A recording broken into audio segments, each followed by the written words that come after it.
Ah, Blood. What a dark but humorous game. For those of you who have never heard of it, that's pretty much a cult classic just due to the one-liners, the general atmosphere of the game, and most importantly, the amount of blood and gore present. It was created by Monolith, the guys behind the Fear games.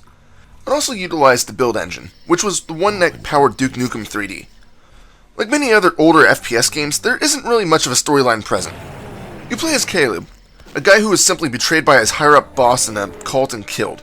Of course, he rises from the dead and tries to get his revenge. Yeah, it's short and sweet, but do you really need a reason to dispatch demons? The first line of the game you'll probably hear is the famous, "I live again." I live again. This is said by Caleb as the cover of the tomb is pushed off. As you start the first stage of the game, you only have access to a pitchfork, which in itself is very unusual in an FPS game, but that's just the start in oddities with blood. You'll then come across a zombie, and from here, the game progresses much like any other FPS of its time. But to backtrack to the beginning of my thought process, one-liners are very common. Just like Duke Nukem, Caleb mutters things here and there that are usually worth a chuckle. The interesting thing is that many of these quotes are taken from the Evil Dead series of movies. Most commonly, you'll find disembodied hands running around trying to strangle Caleb, shouting, "I'll swallow your soul."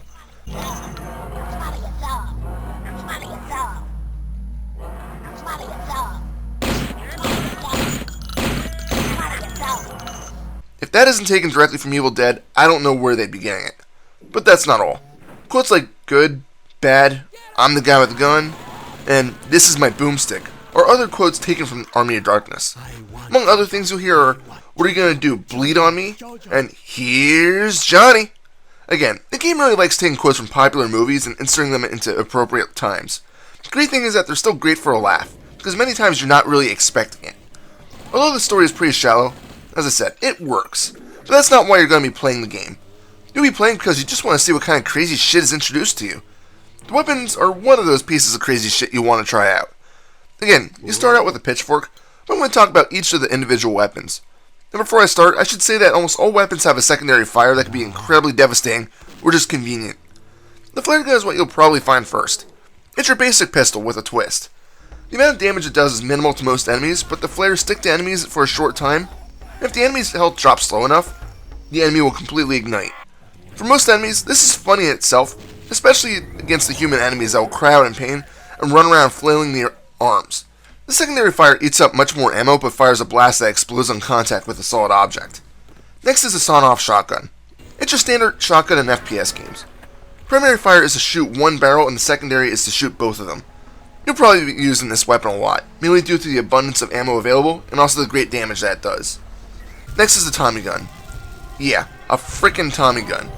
And what's great is that since there's not a reload feature or clip sizes, you can hold down the trigger and watch all 400 bullets just drain quickly.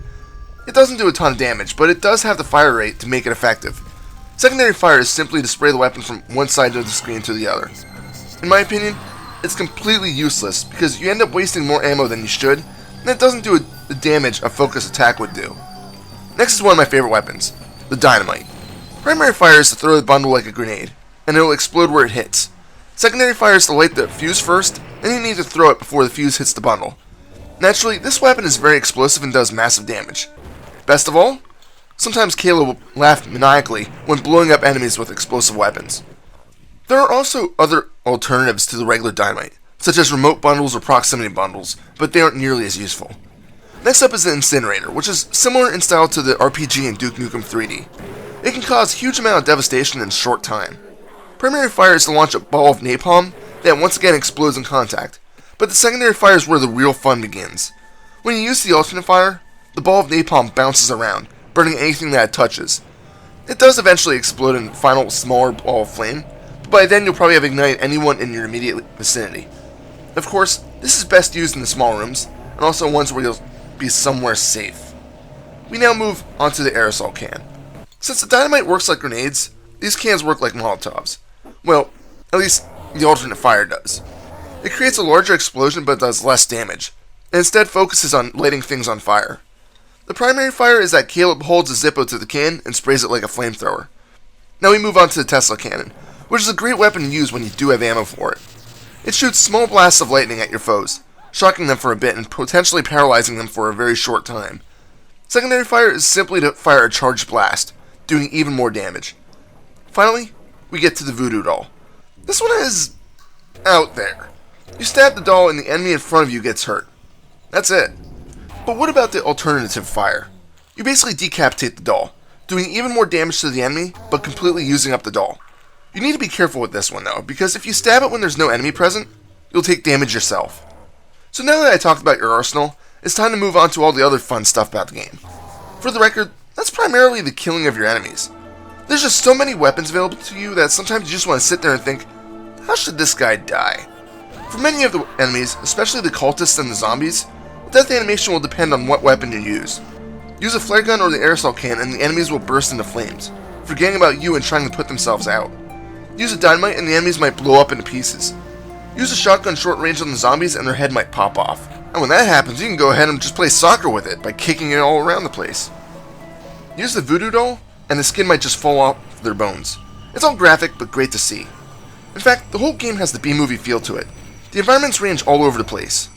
One may take place in a mansion, and another a carnival. Add in cheesy dialogue and the absurd amount of blood involved, and you have a movie just waiting to happen. Now, they aren't completely random.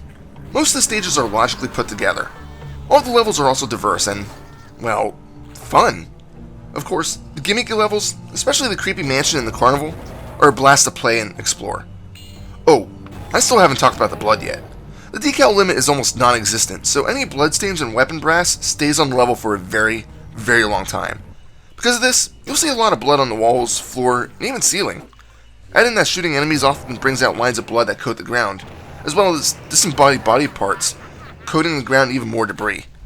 It's also fun to clear out the room after using a double Tommy gun to coat a room in nothing but blood and bullet casings. You just stand back and look around and think, holy shit, I did this? Also like Duke Nukem 3D, there is a map available, but it's not always intuitive. Sometimes you'll be missing a simple switch or key and the map doesn't exactly show you this.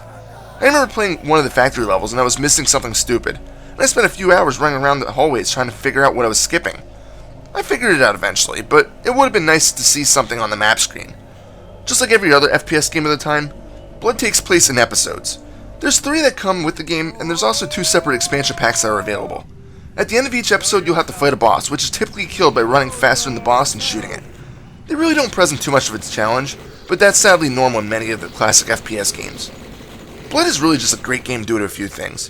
The incredible amount of gore, fun and diverse stages, and impressive, quirky weaponry all add up to create a game that's really immersive. For a DOS game, it still looks impressive even to this day, so playing it won't hurt your eyes any. You can buy it on GOG.com for a few bucks, so definitely give it a shot, especially if you love these older games that run on the build engine.